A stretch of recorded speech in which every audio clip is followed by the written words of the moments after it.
Vocês estão prontos para 3 animes que eu vou indicar aqui no universo pop? Minha gente, como é que vocês têm passado? Como é que foi a semana de vocês, meus queridos e minhas queridas? Eu hoje vou falar sobre animes, minha gente. Particularmente 3 animes que eu amo de paixão, que marcaram muito a minha vida. Para quem não está familiarizado, animes são simplesmente animações, desenhos animados produzidos no Japão. Se vocês têm animes, se vocês já assistiram, se tem um pessoal otaku aí que acompanha o universo pop, coloquem aqui nos comentários os seus top 3, top 5, top 10, top 100 dos animes preferidos de vocês. Eu vou falar sobre 3 aqui que eu amo de paixão e eu espero que vocês gostem. Então vamos para o primeiro anime que eu vou falar aqui para vocês, e é um shonen criado por Yoshihiro Togashi, lançado em 3 de março de 1998 e com uma produção contínua, o mangá. O anime tiveram 2 versões, uma nos anos 90 e outra nos anos 2000, mais precisamente em 2011, de 2011 para 2014, com 148 episódios. Que essa é a versão que eu aconselho vocês a assistirem, porque vão chamar mais a atenção. Não que a passada seja ruim, vocês podem assistir, não tem problema nenhum. Eu acredito que a experiência vai ser melhor com essa. E eu estou falando de Hunter x Hunter, ou Hunter vs Hunter. Vocês falam da maneira que vocês quiserem, minha gente. Um anime shonen. O que é um anime shonen? Shonen é um público em que, em japonês, shonen quer dizer jovem garoto. Então vocês podem imaginar que é um anime voltado para garotos mais jovens, para rapazes mais jovens, pré-adolescentes para baixo. Esses são os animes shonens. E o Hunter x Hunter é um anime de ação, aventura e fantasia, protagonizado pelo Gon Freaks e seu amigo Killua Zoldyck.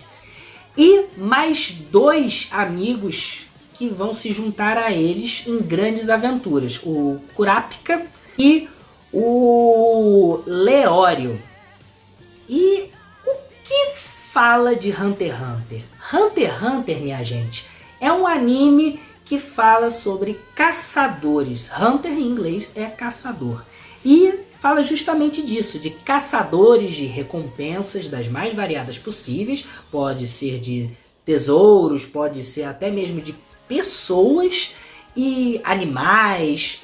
Isso varia. São caçadores que vivem em um mundo fantasioso criado pelo Togashi e que eles encaram várias aventuras para subir de ranking numa associação de caçadores.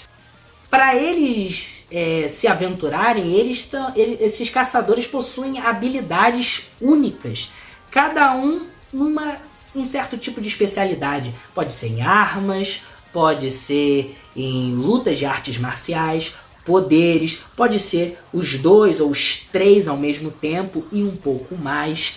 Que isso é o que faz essa obra se caracterizar por um anime shonen, porque animes shonens, eles geralmente, os mais populares, tem muita luta, tem muito desenvolvimento de habilidades, de poderes, o mocinho e o seu amigo, que geralmente o amigo do mocinho é sempre um cara, ele começa às vezes ou como inimigo do mocinho, ou geralmente amigo dele, só que muito mais forte e habilidoso do que o mocinho. Vocês vão ver isso em muitos animes shonens. Isso daí é muito comum, isso é muito normal.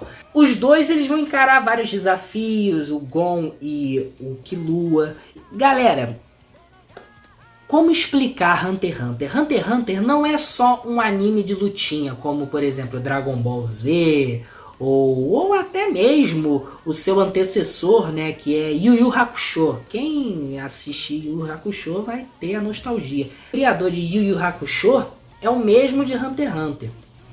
E eu acredito que tudo que ele construiu no Yu Yu Hakusho, ele colocou em Hunter x Hunter e potencializou e passou dos limites que ele poderia alcançar. Porque não é um shonen qualquer, Hunter x Hunter. Não é um anime shonen qualquer. Ele tem muitas particularidades que nem todo anime shonen tem.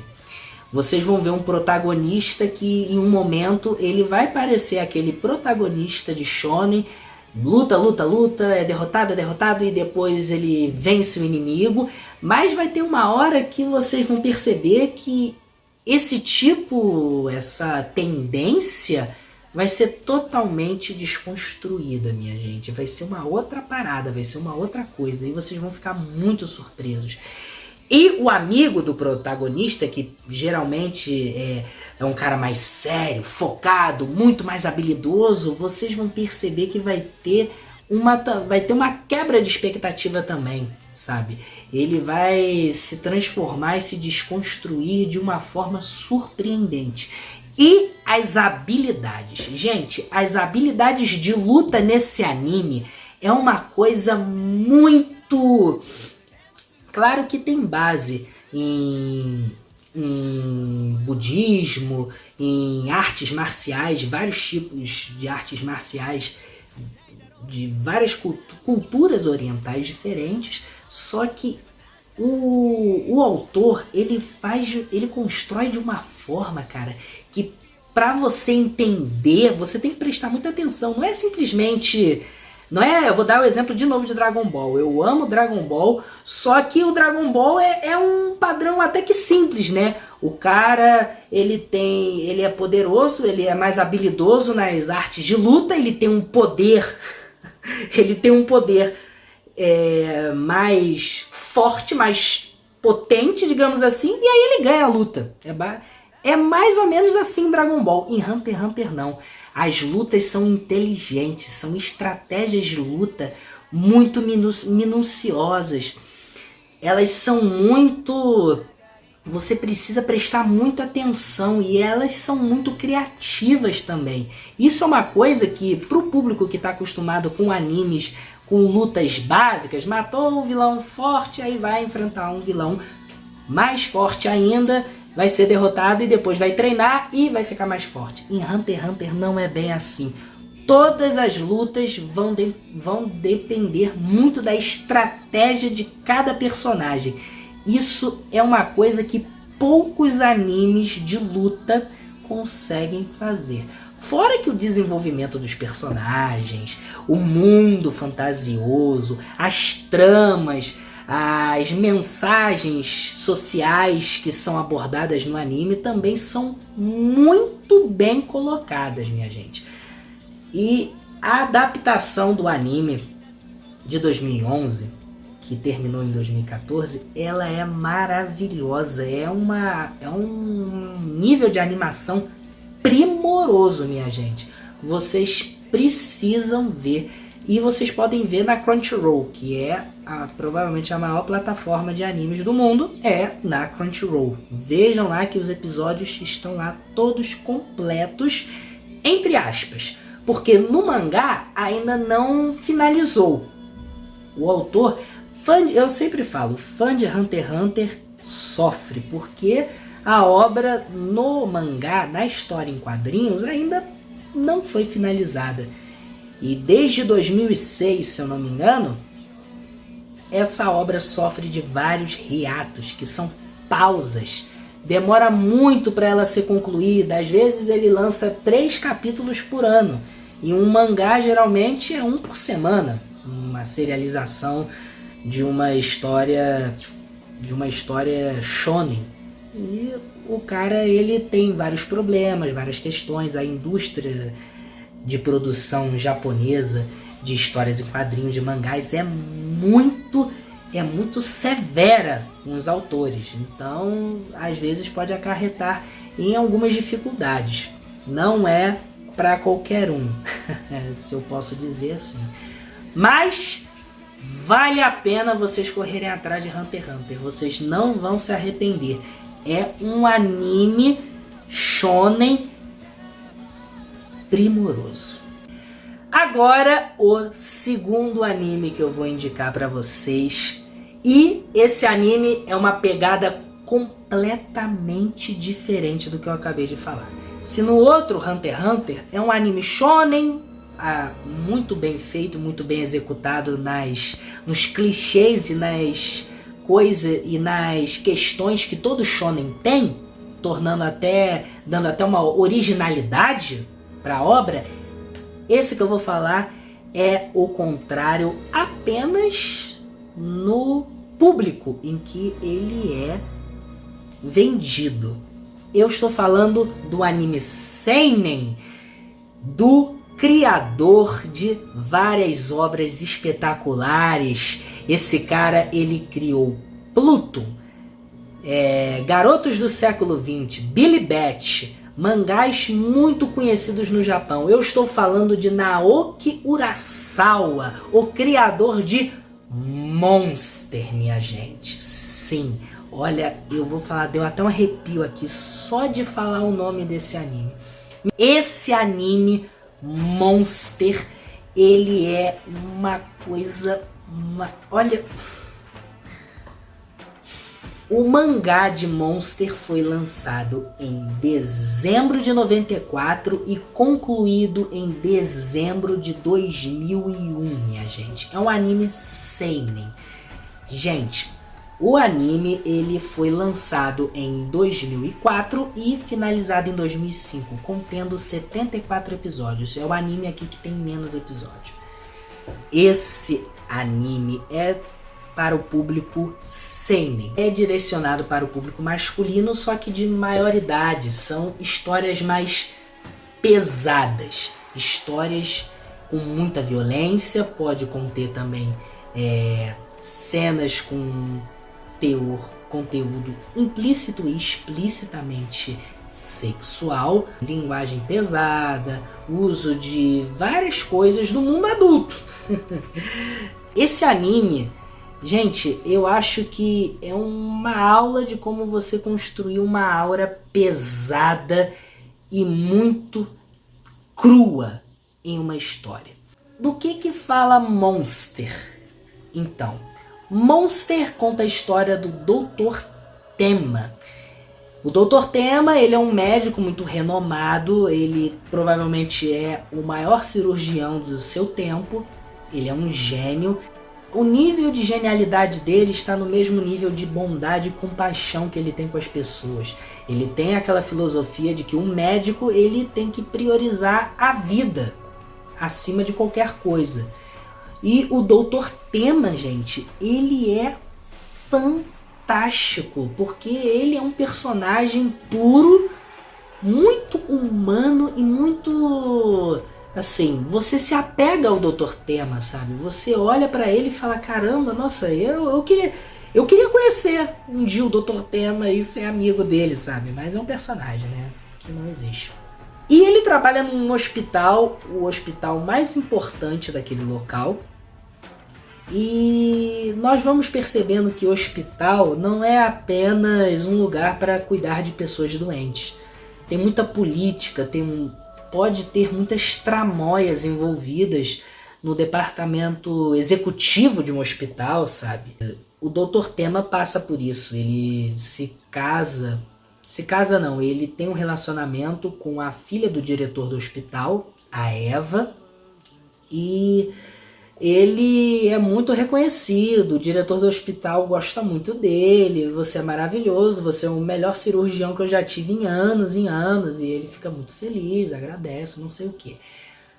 Mas a vida do Dr. Tema muda por causa de um acontecimento muito sinistro. Um casal de gêmeos é levado ao hospital por um acidente trágico e um dos gêmeos ele está com uma bala na cabeça. E ele ainda está vivo. E só uma cirurgia muito em níveis assim extraordinários podem salvar a vida desse jovem gêmeo. E a irmã gêmea, ela está aparentemente, quando ela chega no hospital, traumatizada, muito transtornada, obviamente. E aí o Dr. Tema, não entendendo nada, ele vai lá pronto para fazer a cirurgia e salvar a vida do garoto. Só que acontece uma outra coisa. O prefeito da cidade sofre um acidente e ele está também à beira da morte. E ele só pode ser salvo, não é que ele só pode ser salvo com a ajuda do Dr. Tema. O Dr. Tema não é o único cirurgião que tem no hospital, existem outros.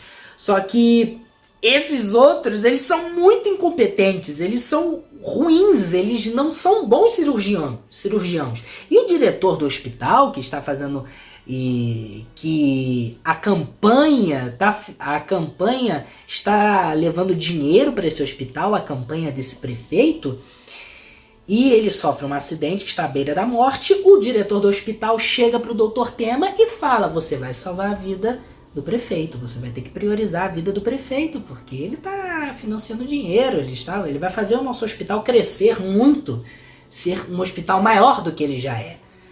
E o Dr. Tema, ele fica assim: você vai ser substituído, esse garoto, nós vamos salvar a vida dele, mas vai ser outro cirurgião que vai salvar a vida desse garoto. Você vai salvar a vida do prefeito.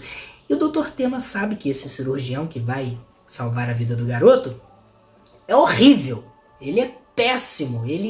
O garoto ia morrer, porque ele era um péssimo cirurgião. O Dr. Tema sabia disso.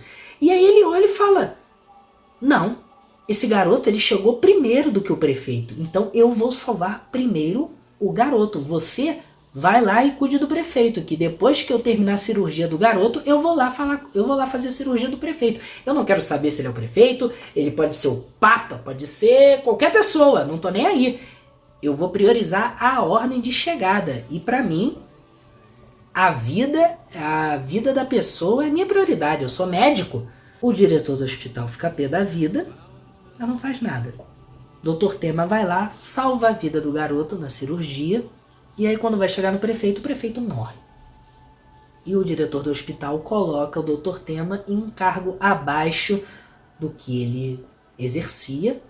Era o cirurgião geral, o cirurgião-chefe, e ele vai para a ala de um cirurgião comum, abaixo. E a esposa dele, filha do diretor, ela troca ele por uma outra pessoa uma pessoa melhor sucedida. Caga e anda pro Dr. Tema, e o Dr. Tema olha e fala: olha, isso é um absurdo. Ele vai lá para o hospital, no quarto onde ele salvou o menino, e ele fica lá desabafando, meio que com ele mesmo, mas diante da vida que ele priorizou.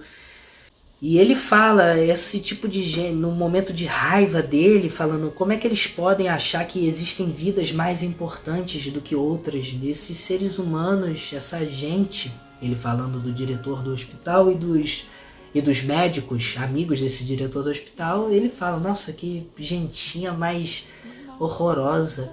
Pessoas assim, nesse mundo, elas são melhores mortas. Ele fala isso em um momento de raiva. Ele não queria matar ninguém, mas ele desejou isso por um momento, que elas morressem, porque são pessoas horríveis. Realmente eram pessoas horríveis, né? Não é certo esse tipo de pensamento dele, mas no momento de raiva ele pensou isso. Mas ele estava falando ao lado do garoto que ele salvou a vida. E aí, depois desse desabafo, ele vai embora. E o garoto, depois de uma cirurgia no cérebro, uma bala alojada na cabeça, ele abre os olhos. E a história começa em níveis que vocês não estão preparados, minha gente. Eu não vou falar muito, porque se eu der mais informações do que eu já dei aqui, eu posso estragar. Mas eu garanto, a partir de um momento, acontecem coisas muito estranhas.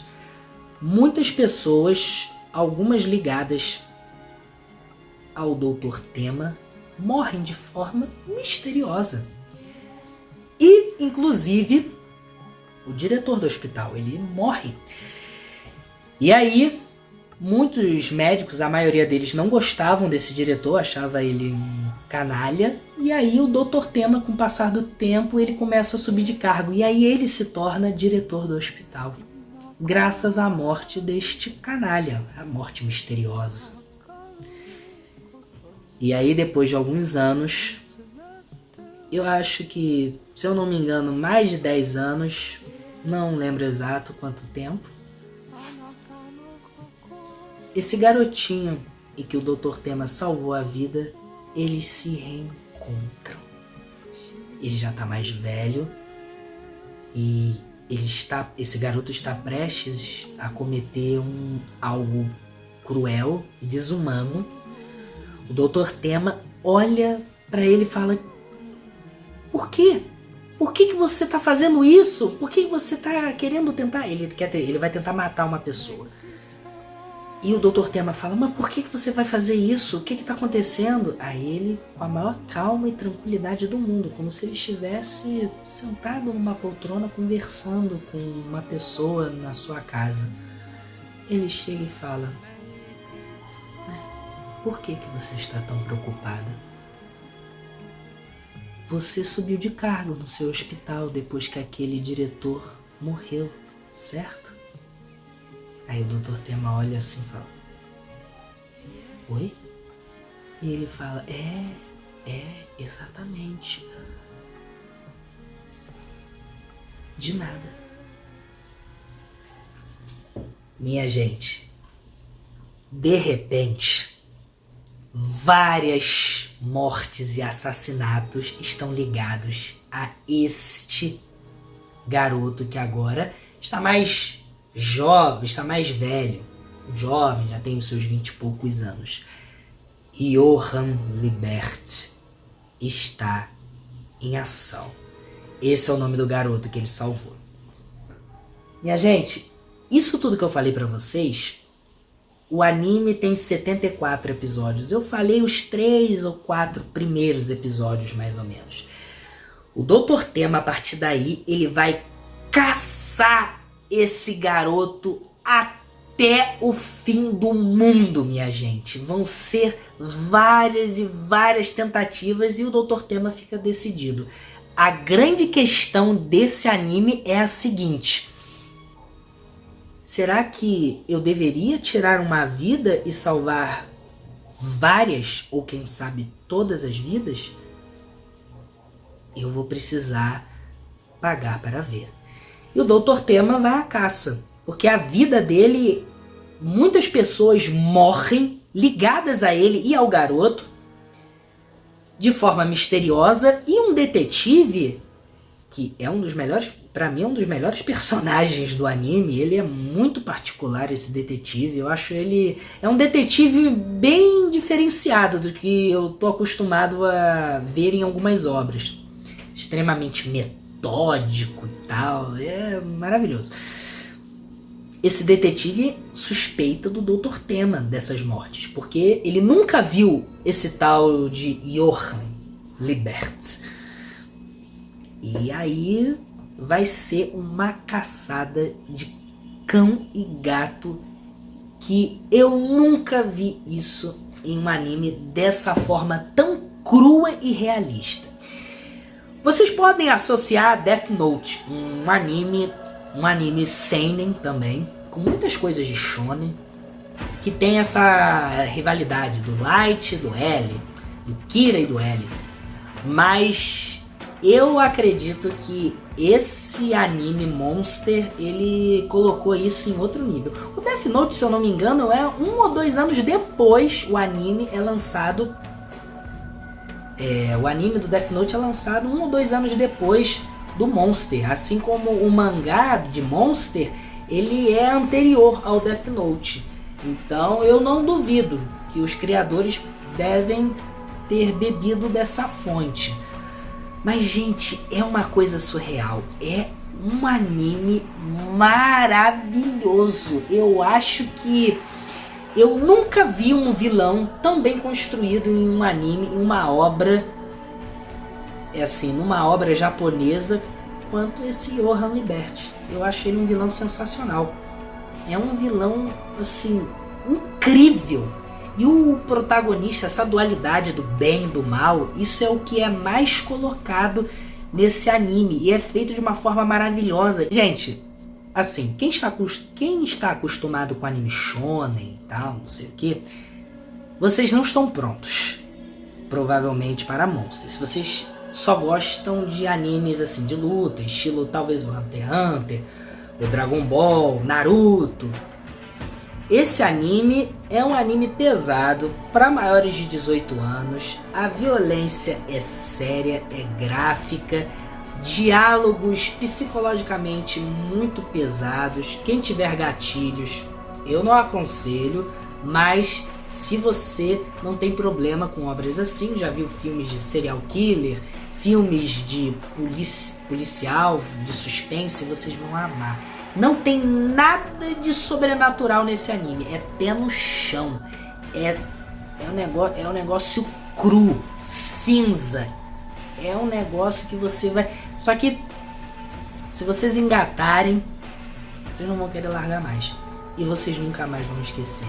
O final... Eu não vou falar do final, obviamente. Mas o final deste anime, eu fico com ele na cabeça até hoje.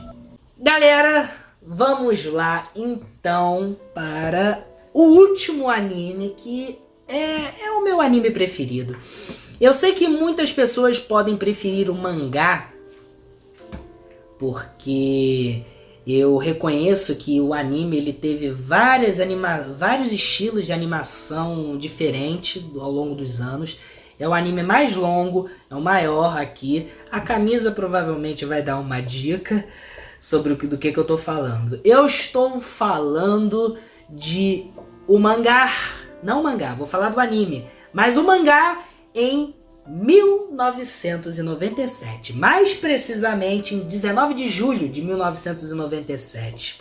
Há mais de 25 anos, provavelmente, este mangá é lançado. Até hoje surpreende fãs de shonen, fãs de histórias fantásticas com várias reviravoltas.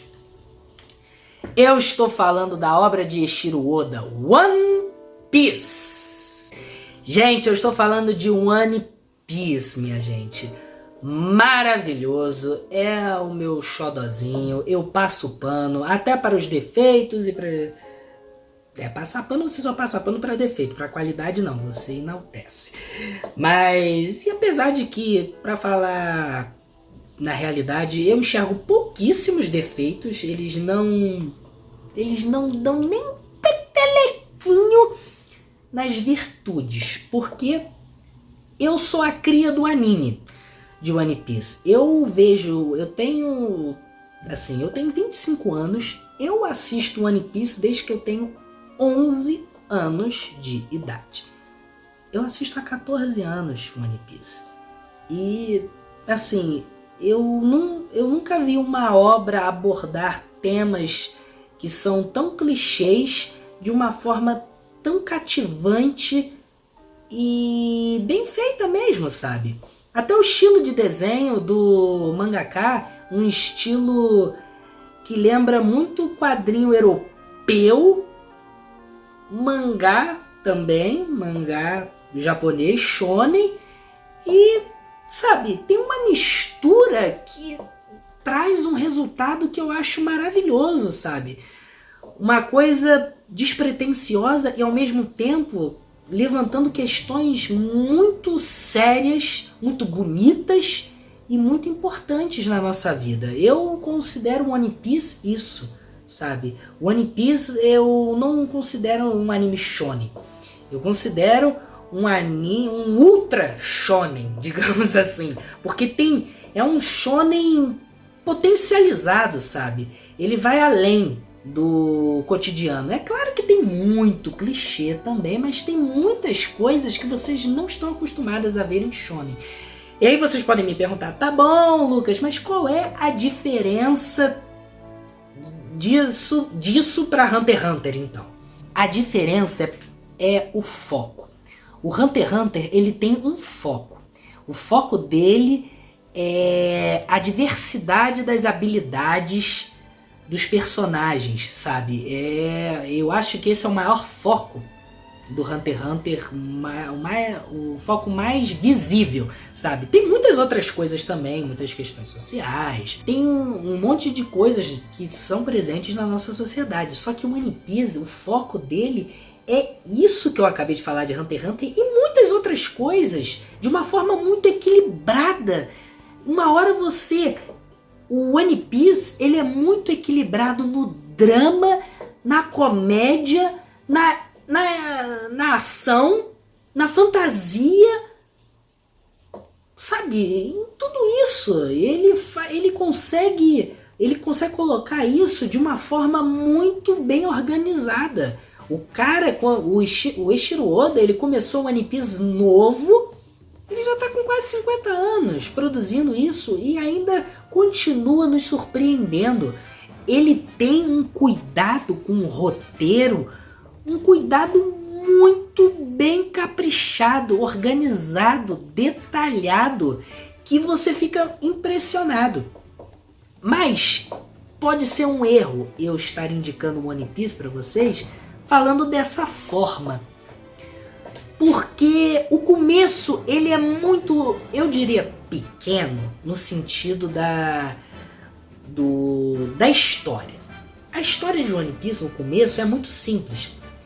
Quando a pessoa vai assistir, vai falar, caramba, tem 1000 episódios, tem muita gente que gosta até hoje, é o mangá mais vendido no mundo, isso é fato, isso é verdade. E quando alguém se depara com uma obra, fala, nossa, então todos os episódios, ou pelo menos 90% deles, são épicos, maravilhosos, incríveis, você vai...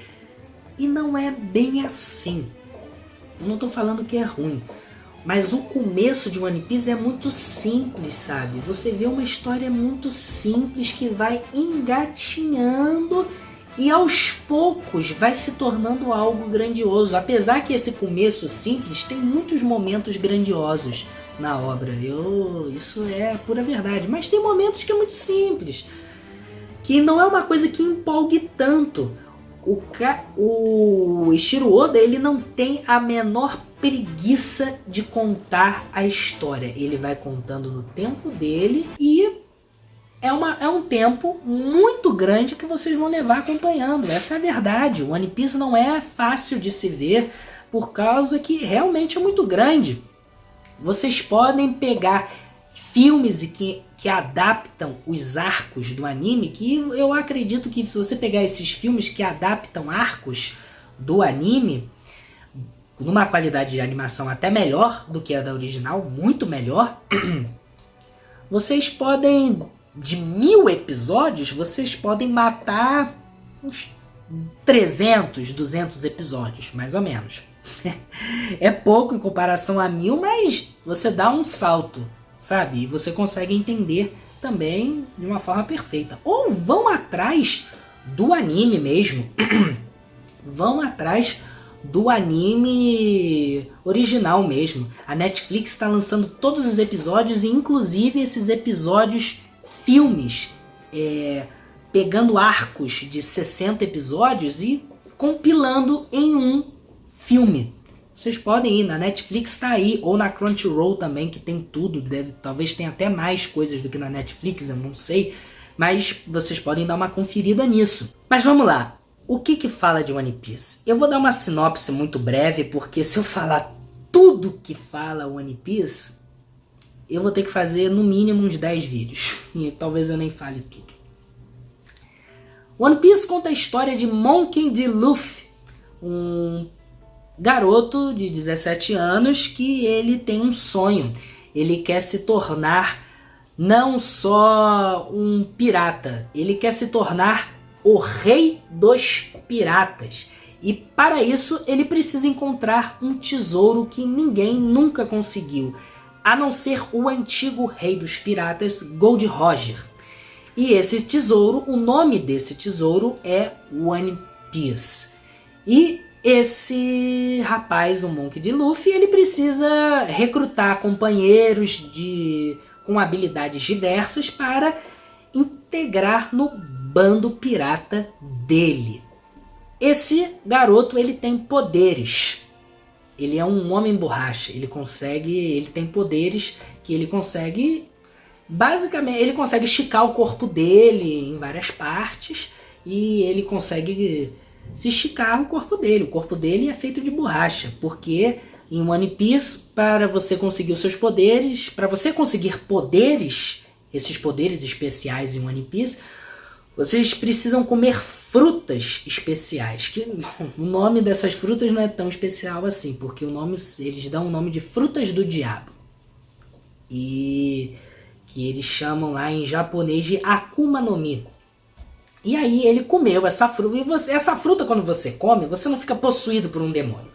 Não é isso que acontece. Você ganha poderes comendo essa fruta, que na história tem um gosto horrível. Todo mundo fala que tem um gosto de bosta. E aí, mas o cara vai lá, come, e ele tem um gosto horrível, mas ele não precisa nem comer a fruta toda. Só um pedacinho da fruta que ele come, ele já consegue o poder.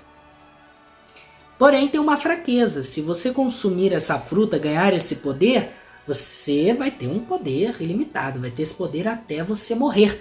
Porém, você não vai poder nadar. O mar, ele vai desprezar você. O usuário da fruta vai ser desprezado pelo mar. Ele não consegue nadar e ele basicamente pode morrer afogado. E é isso, ele consegue vários companheiros. Ele consegue um espadachim, que é o Zoro. Zoro Sola, olha só. Até botar na hashtag no vídeo aqui isso daí. O Zoro, ele é o espadachim, é a primeira pessoa em que ele recruta para a tripulação dele. Ele conhece a Nami, que vai ser a navegadora. Ele conhece o Usopp, que é o atirador do bando. O Sanji, que é o cozinheiro, com habilidades também de luta primorosas. E esses são, na primeira parte, na primeira saga de One Piece, essas são as primeiras pessoas que ele recruta para a tripulação dele. E ele vai conhecer mais outras pessoas, vai enfrentar vários inimigos com poderes e habilidades inimagináveis, piratas e muito mais. Gente, vamos lá. Eu não vou falar muito porque eu acho que é mais válido vocês assistirem. Porque se eu falar muito, o vídeo já vai ficar grande. Eu já tenho noção disso.